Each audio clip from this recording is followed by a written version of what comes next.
ನಮಸ್ಕಾರ ವೀಕ್ಷಕರೇ, ಇದು ರಿಚ್ ಡ್ಯಾಡ್ ಪೂರ್ ಡ್ಯಾಡ್ನ ಪ್ರಸ್ತಾವನೆಯ ಭಾಗ. ರಾಬರ್ಟ್ ಅವರು ಹೇಳುತ್ತಾರೆ, ನನ್ನ ಇಬ್ಬರು ತಂದೆಯರಿದ್ದರು, ಹಾಗಾಗಿ ನನಗೆ ಇಬ್ಬಗೆ ವಿರೋಧಾತ್ಮಕ ದೃಷ್ಟಿಕೋನಗಳ ಅನಿಶ್ಚಿತತೆ ಇದ್ದವು. ಒಬ್ಬ ಶ್ರೀಮಂತ ವ್ಯಕ್ತಿಯಿಂದ ಮತ್ತು ಇನ್ನೊಬ್ಬ ಬಡ ಮನುಷ್ಯನಿಂದ.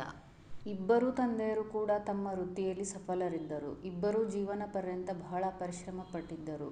ಇಬ್ಬರೂ ಯಥೇಷ್ಟ ಹಣ ಸಂಪಾದಿಸಿದ್ದರು. ಆದರೆ ಒಬ್ಬರು ಮಾತ್ರ ಯಾವಾಗಲೂ ಆರ್ಥಿಕ ಸಂಕಷ್ಟದಲ್ಲಿ ತೊಳಲಾಡುತ್ತಿದ್ದರು. ಇನ್ನೊಬ್ಬರು ಹವಾಯಿಯ ಅಗರ್ಭ ಶ್ರೀಮಂತ ವ್ಯಕ್ತಿಯಾಗಿ ಮಾರ್ಪಟ್ಟರು. ರಾಬರ್ಟ್ ಅವರು ಹೇಳುತ್ತಾರೆ, ಒಂದು ವೇಳೆ ನನಗೆ ಒಬ್ಬರೇ ಡ್ಯಾಡ್ ಇದ್ದಿದ್ದರೆ ನಾನು ಅವರ ಸಲಹೆಯನ್ನು ಸ್ವೀಕರಿಸುತ್ತಿದ್ದೆ ಅಥವಾ ತಿರಸ್ಕರಿಸುತ್ತಿದ್ದೆ. ಇಬ್ಬರು ಡ್ಯಾಡ್ಗಳಿದ್ದುದರಿಂದ ನಾನು ವಿರೋಧಾತ್ಮಕ ದೃಷ್ಟಿಕೋನ ಪಡೆದು ಜಿಜ್ಞಾಸೆಗೆ ಒಳಗಾದೆ. ಒಬ್ಬ ಶ್ರೀಮಂತ ವ್ಯಕ್ತಿಯದು ಮತ್ತು ಇನ್ನೊಂದು ಬಡ ವ್ಯಕ್ತಿಯದ್ದು. ಅವರಲ್ಲಿ ಯಾರಾದರೂ ಒಬ್ಬರ ದೃಷ್ಟಿಕೋನವನ್ನು ಅನುಸರಿಸುವ ಬದಲು ಇರುವರ ಮಾತುಗಳ ಮೇಲೆ ಸಾಕಷ್ಟು ಯೋಚಿಸಲು ತೊಡಗಿದೆ. ಅವುಗಳ ತುಲನೆ ಮಾಡುತ್ತಿದ್ದೆ ಮತ್ತು ನನ್ನದೇ ತೀರ್ಮಾನವನ್ನು ತೆಗೆದುಕೊಳ್ಳುತ್ತಿದ್ದೆ. ನಾನೊಬ್ಬ ಒಳ್ಳೆಯ ಮಗನಂತೆ ಇಬ್ಬರ ಸಲಹೆಗಳನ್ನು ಕೇಳಲು ಇಷ್ಟಪಡುತ್ತಿದ್ದೆ ಮತ್ತು ಅವನ್ನು ಅಳವಡಿಸಲು ಯತ್ನಿಸುತ್ತಿದ್ದೆ. ಕಷ್ಟದ ಸಂಗತಿಯೆಂದರೆ ಇಬ್ಬರೂ ಒಂದೇ ವಿಷಯವನ್ನು ಹೇಳುತ್ತಿರಲಿಲ್ಲ. ಅವರ ಅಭಿಪ್ರಾಯದಲ್ಲಿ ಭೂಮಿ ಆಕಾಶದ ಅಂತರವಿರುತ್ತಿತ್ತು. ಮುಖ್ಯವಾಗಿ ದುಡ್ಡಿನ ವಿಷಯದಲ್ಲಿ ನನಗೆ ಬಹಳ ಇಕ್ಕಟ್ಟಿನ ಪರಿಸ್ಥಿತಿ ಒದಗುತ್ತಿತ್ತು. ಆದರೆ ನನ್ನ ಜಿಜ್ಞಾಸೆ ಎಚ್ಚರಗೊಂಡಿತು. ನಾನು ಬಹಳಷ್ಟು ಸಮಯ ಯೋಚಿಸುತ್ತಲೇ ಇರುತ್ತಿದ್ದೆ, ಅವರಲ್ಲಿ ಯಾರು ಏನನ್ನು ಹೇಳಿದರು ಮತ್ತು ಹಾಗೆ ಯಾತಕ್ಕಾಗಿ ಹೇಳಿದರು ಅಂತ. ಶ್ರೀಮಂತ ಜನರು ಹೆಚ್ಚು ಶ್ರೀಮಂತರಾಗುತ್ತಾರೆ ಮತ್ತು ಬಡವರು ಇನ್ನಷ್ಟು ಬಡವರಾಗೇ ಇರುತ್ತಾರೆ. ಇದರ ಒಂದು ಕಾರಣವೆಂದರೆ ಹಣದ ವಿಷಯದಲ್ಲಿ ಯಾರೂ ಸ್ಕೂಲ್ನಲ್ಲಿ ಕಲಿಸುವುದಿಲ್ಲ, ಮನೆಯಲ್ಲಿ ಮಾತ್ರ ಕಲಿಸಲಾಗುತ್ತದೆ. ನಮ್ಮಲ್ಲಿ ಬಹುತೇಕ ಮಂದಿ ಹಣದ ವಿಷಯವನ್ನು ನಮ್ಮ ಹೆತ್ತವರ ಮುಖೇನ ಕಲಿಯುತ್ತೇವೆ. ಬಡ ಹೆತ್ತವರು ಹಣದ ವಿಷಯದಲ್ಲಿ ತಮ್ಮ ಮಕ್ಕಳಿಗೆ ಏನನ್ನು ಕಲಿಸಲು ಸಾಧ್ಯ? ಅವರು ಇಷ್ಟೇ ಹೇಳುವುದು, ಶಾಲೆಗೆ ಹೋಗು, ಕಷ್ಟಪಟ್ಟು ಕಲಿ ಹುಡುಗ, ಉನ್ನತ ಗ್ರೇಡ್ನಲ್ಲಿ ಪಾಸು ಮಾಡಬಹುದು. ಅಷ್ಟಾದರೂ ಆತನ ಆರ್ಥಿಕ ಪ್ರೋಗ್ರಾಮಿಂಗ್ ಮತ್ತು ಮಾನಸಿಕ ನಿಲುವು ಬಡತನದ ವ್ಯಕ್ತಿಯಾಗೇ ಉಳಿಯುವಂತಾಗಿರುತ್ತದೆ. ದೌರ್ಭಾಗ್ಯದಿಂದ ಹಣದ ವಿಷಯದಲ್ಲಿ ಸ್ಕೂಲ್ನಲ್ಲಿ ಕಲಿಸಲಾಗುವುದಿಲ್ಲ. ಸ್ಕೂಲ್ನಲ್ಲಿ ವಿತ್ತೀಯ ಯೋಗ್ಯತೆಗಳ ಬಗ್ಗೆ ಕಲಿಸುವ ಬದಲು ಅಕಾಡೆಮಿಕ್ ಮತ್ತು ವ್ಯಕ್ತಿತ್ವ ಬೆಳೆಸುವ ಯೋಗ್ಯತೆಗಳ ಮೇಲೆ ಹೆಚ್ಚು ಒತ್ತು ನೀಡಲಾಗುತ್ತದೆ. ಇದರಿಂದ ಅದೇನು ಸ್ಪಷ್ಟವಾಗುತ್ತದೆ ಅಂದರೆ, ಚತುರರಾದ ಬ್ಯಾಂಕರರು, ಡಾಕ್ಟರುಗಳು, ಲೋಕಪಾಲರು ಮೊದಲಾದವರು ಸ್ಕೂಲು ಕಾಲೇಜುಗಳಲ್ಲಿ ಉನ್ನತ ಶ್ರೇಣಿ ಪಡೆದಿದ್ದರೂ ಅವರೆಲ್ಲ ಜೀವನ ಪರ್ಯಂತ ಹಣಕ್ಕಾಗಿ ಪರಿತಪಿಸುತ್ತಿರುತ್ತಾರೆ. ಇಬ್ಬರೂ ಡ್ಯಾಡ್ ಬಹಳಷ್ಟು ಪರಿಶ್ರಮ ಪಡುತ್ತಿದ್ದರು. ಆದರೆ ನನಗೆ ವೇದ್ಯವಾದದ್ದು ಏನೆಂದರೆ, ಆರ್ಥಿಕ ವಿಷಯದಲ್ಲಿ ಒಬ್ಬರು ನನ್ನ ಮೆದುಳನ್ನು ನಿದ್ರಿಸಲು ಬಿಟ್ಟರೆ ಇನ್ನೊಬ್ಬರು ಅದನ್ನು ವ್ಯಾಯಾಮಕ್ಕೆ ಒಡ್ಡುವಂತೆ ಒತ್ತಾಯಿಸುತ್ತಿದ್ದರು. ಇದರ ದೀರ್ಘಕಾಲೀನ ಪರಿಣಾಮ ಏನಾಯಿತೆಂದರೆ, ಒಬ್ಬ ಡ್ಯಾಡ್ ಆರ್ಥಿಕ ದೃಷ್ಟಿಯಿಂದ ಹೆಚ್ಚು ಶಕ್ತಿಶಾಲಿಯಾಗುತ್ತಾ ಹೋದರು ಮತ್ತು ಇನ್ನೊಬ್ಬರು ಇನ್ನಷ್ಟು ದುರ್ಬಲವಾಗುತ್ತಾ ಹೋದರು. ಇದನ್ನು ಹೀಗೆ ತಿಳಿಯಬಹುದು, ಒಬ್ಬ ನಿಯಮಿತವಾಗಿ ಜಿಮ್ನಲ್ಲಿ ವ್ಯಾಯಾಮ ಮಾಡುತ್ತಾರೆ ಮತ್ತು ಇನ್ನೊಬ್ಬರು ಕುಳಿತು ಟಿವಿ ನೋಡುತ್ತಾರೆ. ಇದರ ಪರಿಣಾಮವೇನು? ಹೇಗೆ ಶಾರೀರಿಕ ವ್ಯಾಯಾಮ ನಿಮ್ಮ ದೈಹಿಕ ಆರೋಗ್ಯವನ್ನು ಕಾಪಾಡುತ್ತದೆಯೋ ಅದೇ ರೀತಿಯಲ್ಲಿ ನಿಜವಾದ ಮಾನಸಿಕ ವ್ಯಾಯಾಮ ಸಂಪತ್ತಿನ ನಿಮ್ಮ ಅವಕಾಶಗಳನ್ನು ಹೆಚ್ಚಿಸುತ್ತಾ ಹೋಗುತ್ತದೆ. ಒಬ್ಬ ಡ್ಯಾಡ್ ಕೆಲವು ಡಾಲರ್ ಉಳಿಸಲು ಯತ್ನಿಸುತ್ತಿದ್ದರು. ಇನ್ನೊಬ್ಬರು ಒಂದು ಹೂಡಿಕೆಯನ್ನು ಆಯ್ದುಕೊಂಡರು. ಒಬ್ಬರು ನನಗೆ ಒಳ್ಳೆಯ ಹುದ್ದೆಗಿಟ್ಟಿಸಲು ಒಂದು ಉತ್ತಮ ಬಯೋಡೇಟಾ ಹೇಗೆ ತಯಾರಿಸಬೇಕೆಂದು ಕಲಿಸಿದರು.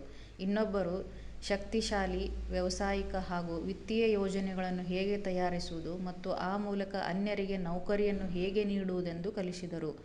ಇಬ್ಬರೂ ಶಕ್ತಿಶಾಲಿ ಡ್ಯಾಡ್ಗಳ ಜತೆಗೆ ಜೀವಿಸುತ್ತಿದ್ದುದರಿಂದ ಬೇರೆ ಬೇರೆ ವಿಚಾರಗಳು ಜೀವನದಲ್ಲಿ ಬೇರೆ ಬೇರೆ ರೀತಿಯ ಪರಿಣಾಮ ಹೇಗೆ ಬೀರುತ್ತವೆ ಎನ್ನುವುದನ್ನು ಕಲಿಯಲು ನನಗೆ ಅವಕಾಶವಾಯಿತು.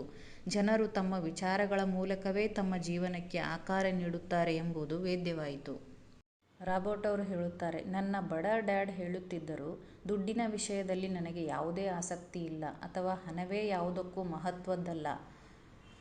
ಆದರೆ ಶ್ರೀಮಂತ ಡ್ಯಾಡ್ ಏನು ಹೇಳುತ್ತಿದ್ದರೆಂದರೆ, ಹಣವೇ ಶಕ್ತಿ ಎಂದು ಹೇಳುತ್ತಿದ್ದರು.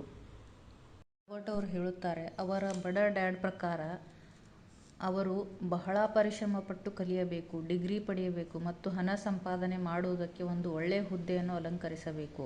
ಅವರು ಯಾವುದೇ ಹುದ್ದೆಯನ್ನು, ವಕೀಲ, ಅಕೌಂಟೆಂಟ್ ಯಾರೇ ಆಗಲಿ, ಆದರೆ ಯಾವುದಾದರೂ ಬಿಸಿನೆಸ್ ಸ್ಕೂಲ್ನಲ್ಲಿ MBA ಮಾಡಬೇಕೆಂದು ಅವರು ಇಚ್ಛೆಪಡುತ್ತಿದ್ದರು. ಆದರೆ ಇನ್ನೊಬ್ಬ ಡ್ಯಾಡ್, ಶ್ರೀಮಂತ ಡ್ಯಾಡ್ ಏನು ಹೇಳುತ್ತಿದ್ದರೆಂದರೆ, ಹಣ ಹೇಗೆ ಕೆಲಸಕ್ಕೆ ಬರುತ್ತದೆ ಎನ್ನುವುದನ್ನು ಕಲಿಯಬೇಕು ಮತ್ತು ಅದನ್ನು ಸಂಪಾದಿಸಿ ಅದರಿಂದ ಹೇಗೆ ಉಪಯೋಗ ಪಡೆಯಬೇಕು ಎಂಬುದನ್ನು ಹೇಳಿಕೊಡುತ್ತಿದ್ದರು. ನಾನು ಹಣಕ್ಕಾಗಿ ದುಡಿಯುವುದಿಲ್ಲ, ಈ ಮಾತನ್ನು ಮತ್ತೆ ಮತ್ತೆ ಹೇಳುತ್ತಿದ್ದರು. ಹಣ ನನಗಾಗಿ ಕೆಲಸ ಮಾಡುತ್ತದೆ ಎಂದು ಪದೇ ಪದೇ ಒತ್ತಿ ಒತ್ತಿ ಹೇಳುತ್ತಿದ್ದರು.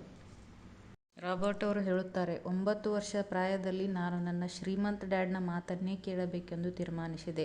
ಅದೇ ವೇಳೆ ನಾನು ನನ್ನ ಬಡ ಡ್ಯಾಡ್ನ ಮಾತುಗಳನ್ನು ನಿರ್ಲಕ್ಷಿಸಬೇಕೆಂದು ಬಗೆದೆ. ರಾಬರ್ಟ್ ಅವರು ಹೇಳುತ್ತಾರೆ, ರಾಬರ್ಟ್ ಫ್ರಾಸ್ಟ್ ನನ್ನ ಪ್ರೀತಿಯ ಕವಿ. ಅವರ ಅನೇಕ ಕವಿತೆಗಳು ನನಗೆ ತುಂಬ ಇಷ್ಟ. ಅದರಲ್ಲಿ ದಿ ರೋಡ್ ನಾಟ್ ಟೇಕನ್ ಎಲ್ಲಕ್ಕೂ ಮಿಗಿಲಾಗಿ ಇಷ್ಟ. ನಾನು ಅವರ ಪಾಠವನ್ನು ಹೆಚ್ಚು ಕಡಿಮೆ ಪ್ರತಿದಿನ ಉಪಯೋಗಿಸುತ್ತೇನೆ. ತಮ್ಮ ಜೀವನದಲ್ಲಿ ಅಳವಡಿಸಿದ ರಾಬರ್ಟ್ ಫ್ರಾಸ್ಟ್ ಅವರ ದಿ ರೋಡ್ ನಾಟ್ ಟೇಕನ್ ಕವಿತೆಯ ಸಾಲುಗಳನ್ನು ಕೆಲವನ್ನು ಈ ರೀತಿ ವ್ಯಕ್ತಪಡಿಸಿದ್ದಾರೆ. ಹಳದಿ ಕಾಡಿನಲ್ಲಿ 2 ಹಾದಿಗಳು ಬೇರೆ ಬೇರೆ ಹೋದವು ಮತ್ತು ನಾನು ಅವುಗಳಲ್ಲಿ ಒಂದನ್ನು ಮಾತ್ರ ಆಯ್ದುಕೊಳ್ಳಬೇಕು. ಮತ್ತು ಪ್ರವಾಸಿಗನ ನೆಲೆಯಲ್ಲಿ ನಾನು ಬಹಳ ಹೊತ್ತು ಕಾದು ನಿಂತೆ ಮತ್ತು ನಾನು ಒಂದನ್ನು ಆಯ್ದೆ, ಎಷ್ಟು ದೂರವೋ ಅಷ್ಟು ದೂರಕ್ಕೆ, ಅದು ಎಲ್ಲಿಗೋ ತಿರುಗಿಕೊಳ್ಳುವ ತನಕ.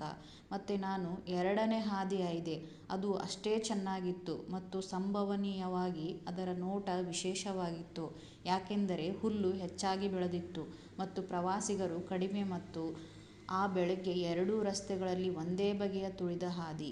ಎಲೆಗಳ ಮೇಲೆ ಯಾರು ತುಳಿದು ನಡೆದಿದ್ದರೋ ಗುರುತಿರಲಿಲ್ಲ.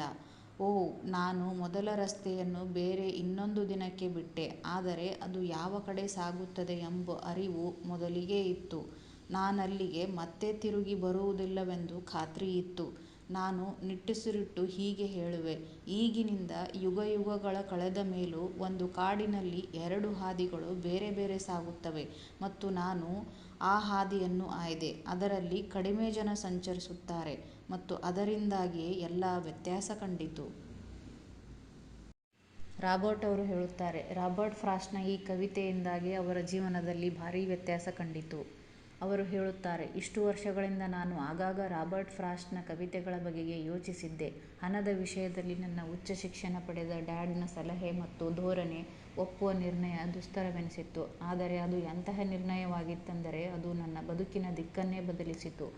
ಒಂದು ಸಲ ನಾನು ಯಾರ ಮಾತನ್ನು ಕೇಳಲಿ ಎಂಬುದಾಗಿ ನಿರ್ಣಯಿಸುವ ಒಳಗಾಗಿ ಹಣದ ಬಗೆಗಿನ ನನ್ನ ಶಿಕ್ಷಣ ಪ್ರಾರಂಭವಾಗಿ ಬಿಟ್ಟಿತ್ತು. ನನ್ನ ಶ್ರೀಮಂತ ಡ್ಯಾಡ್ ನನಗೆ 30 ವರ್ಷಗಳ ಕಾಲ ಕಲಿಸಿದರು. ನನಗೆ 39 ವರ್ಷ ಪೂರ್ತಿಯಾಗುವವರೆಗೆ. ಆಮೇಲೆ ಅವರು ಕಲಿಸುವುದನ್ನು ಬಿಟ್ಟುಬಿಟ್ಟರು. ಅಷ್ಟರೊಳಗೆ ನನಗೆ ಅವೆಲ್ಲ ಕರತಲಮಲಕವಾಗಿ ಬಿಟ್ಟಿದೆ ಎಂದು ಅವರಿಗೆ ಮನದಟ್ಟಾಗಿ ಬಿಟ್ಟಿತ್ತು. ಅದನ್ನವರು ನನ್ನ ದಪ್ಪ ತಲೆಯೊಳಗೆ ತುರುಕಲು ಪ್ರಯತ್ನಿಸಿದ್ದರು. ಹಣ ಶಕ್ತಿಯ ಒಂದು ರೂಪವೆನ್ನಬೇಕು, ಆದರೆ ವಿತ್ತೀಯ ಶಿಕ್ಷಣ ಅದಕ್ಕೂ ಮಿಗಿಲಾಗಿ ಶಕ್ತಿಶಾಲಿ. ಹಣ ಬರುತ್ತದೆ ಹೋಗುತ್ತದೆ, ಆದರೆ ಹಣ ಹೇಗೆ ಕೆಲಸ ಮಾಡುತ್ತದೆ ಎನ್ನುವುದನ್ನು ನೀವು ತಿಳಿದುಬಿಟ್ಟರೆ ಅದರ ಮೇಲೆ ನಿಗಾವಹಿಸುತ್ತೀರಿ. ಅದು ಮಾತ್ರವಲ್ಲ, ಸಂಪತ್ತನ್ನು ಕೂಡಿ ಹಾಕಲು ಶುರು ಮಾಡುತ್ತೀರಿ. ಬಹುತೇಕ ಮಂದಿ ಸ್ಕೂಲ್ ಮತ್ತು ಕಾಲೇಜಿಗೆ ಹೋಗಿಯೇ ಇರುತ್ತಾರೆ, ಆದರೆ ಅವರಿಗೆ ಹಣ ಹೇಗೆ ಕೆಲಸ ಮಾಡುತ್ತದೆ ಎನ್ನುವುದರ ಪರಿಜ್ಞಾನವಿರುವುದಿಲ್ಲ.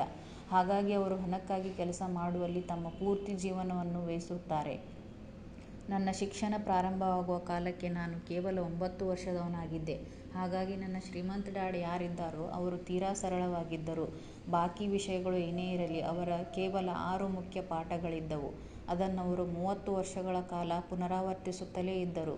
ಈ ಪುಸ್ತಕ ಅವೇ 6 ಪಾಠಗಳ ವಿಷಯ ಮೇಲಿದೆ.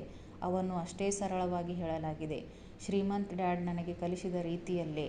ಗಮನವಿರಲಿ, ಪಾಠವೆಂದರೆ ಉತ್ತರವಲ್ಲ, ಅದರ ಅರ್ಥವೆಂದರೆ ಮಾರ್ಗದರ್ಶನ. ಎಂತಹ ಮಾರ್ಗದರ್ಶನವೆಂದರೆ, ಅತ್ಯಂತ ಶ್ರೀಮಂತನಾಗಲು ನಿಮಗೂ ಮತ್ತು ನಿಮ್ಮ ಮಕ್ಕಳಿಗೂ ಸಹಾಯ ಮಾಡುವ ಈ ನಿರಂತರತೆಯ ಪ್ರಪಂಚದಲ್ಲಿ ಪರಿವರ್ತನಾಶೀಲತೆ ಮತ್ತು ಅನಿಶ್ಚಿತತೆ ಏನೇ ಎಷ್ಟೇ ವಿಷಮವಾಗಿ ಜರುಗಿರಲಿ. ಇಲ್ಲಿಗೆ ಪ್ರಸ್ತಾವನೆ ಭಾಗ ಮುಗೀತು ಫ್ರೆಂಡ್ಸ್. ಸೊ ಮುಂದಿನ ಭಾಗದಲ್ಲಿ ಮತ್ತೆ ಸಿಗೋಣ. Thank you for watching.